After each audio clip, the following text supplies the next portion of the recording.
I don't know why එහෙම වෙන්නේ ඇයි I don't know why I don't know why එයයි තාක්ෂණයත් එක්ක විවිධ නිර්මාණ විවිධ සංකල්ප ලෝකයට බිහි වෙනවා. මේ කියන්න යන්නෙත් අන්න ඒ විදිහේ කතාවක් ගැන. 2024 අවුරුද්දේ යුකි අයිසාවා කියන ජපන් ජාතික නව නිපැයුම්කරුවෙකු කාන්තාවන් වෙනුවෙන් හරි අපූරු තනපටයක් නිර්මාණය කළා කියලා වාර්තා වෙනවා. මේක නිකම්ම නිකන් තනපටයක් නන් නෙවෙයි.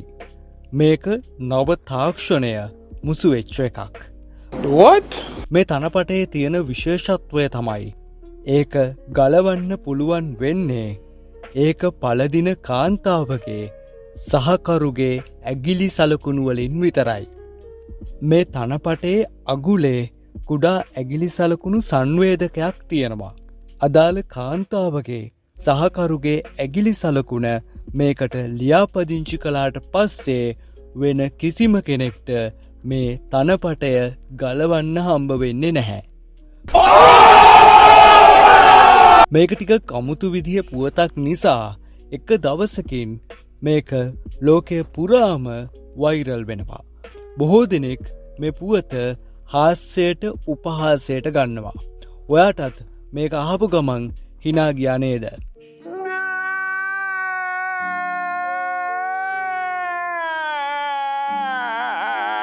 මේක ගැන ටිකක් හොයාගෙන යද්දී මෙන්න මෙහෙම දෙයක් වාර්තා වෙනවා. නොව් ලීඩියා කියන වෙබ් අඩවිය මේ නිර්මාණය වාණිජමය නිර්මාණයක් නෙවෙයි කියලා නිල වශයෙන් එයාලගේ වෙබ් අඩවියේ පළ කරලා තියෙනවා. එහෙමනම් මේක බොරුවක්ද? ජපන් ජාතික නව නිර්මාණකරු අයිසාවා කියන විදිහට එයා මේක ඉදිරිපත් කරන්නේ නව ලෝකයට අලුත් සංකල්පයක් විදිහට. ඒ කියන්නේ මේ නිර්මාණයෙන් එයා සමාජගත කරන්න උත්සාහ කරලා තියෙන්නේ එකිනෙකා අතර විශ්වාසය, ආදරය, ගෞරවය වගේ දේවල්.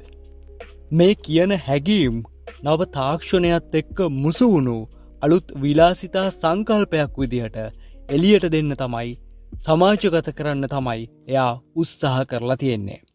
මේ වීඩියෝ එකෙන් අලුත් දෙයක් දැනගත්තා කියලා හිතනවා නම් රතු පාට බටන් එකට තට්ටුවක් දාගෙන යන්න අමතක කරන්න එපා. අදට ගිහින් එන්න. ජය වේවා.